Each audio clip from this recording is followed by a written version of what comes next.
The next morning, and the cubs are doing well. There we go. Two little boys. They're a healthy 1.2 kilograms each. Hang on.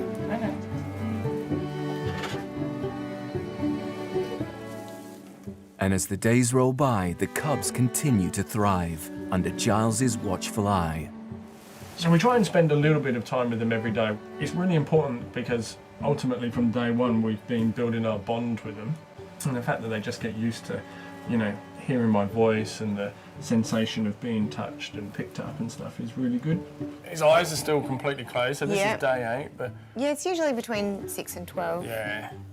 You're gonna stay still for just a second. Wow. Gee, they're growing. They're growing, that's 200 grams again in a day. Wow. It's fantastic.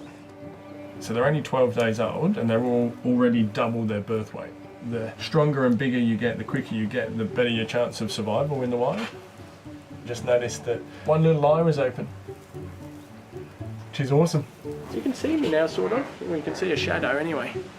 For the first couple of weeks, they're not going to be able to focus properly. It's still going to take, like a human baby, like it takes a few weeks for the eyes to adjust. 2 weeks later, the cubs are growing stronger, and it's time for Giles to give them names. So if you look at the two of them together, this little chap has more of a continuous stripe going along this way, whereas this one's a bit more broken, looks like a spot. So we're calling this one Spot for the time being, and this one Stripe. And he tends to have a little bit more of a feisty character than his brother. He is going to be a challenge, I can see it already. See what I mean about being stripy, aren't you? Yeah. But that's good, you've got spirit. So this is one we're calling Spot. This little chap was the first one born. And he was the one that, for the first couple of hours, we were a little worried about. He had a bit of a tougher time, didn't you? You're doing well. He's nearly the same weight as his brother now. Despite their good health, life for young tigers is precarious. Globally, over 1/3 of captive-born Sumatran cubs won't make it to adulthood. So you need to relax like your brother.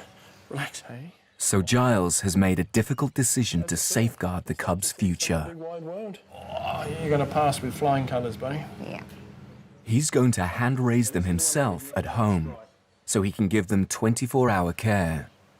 And Mel the vet has come to check if they're healthy enough to leave. Well, the heart sounds really good. Steady beat, no murmurs. And how relaxed he is. strong. He's so relaxed. We're starting off with such robust, healthy little cubs. They're not too young, so we've already got so much strength in them. The cubs will be vulnerable to illness until they're around 6 weeks old. So Giles has got to keep a close eye on them round the clock.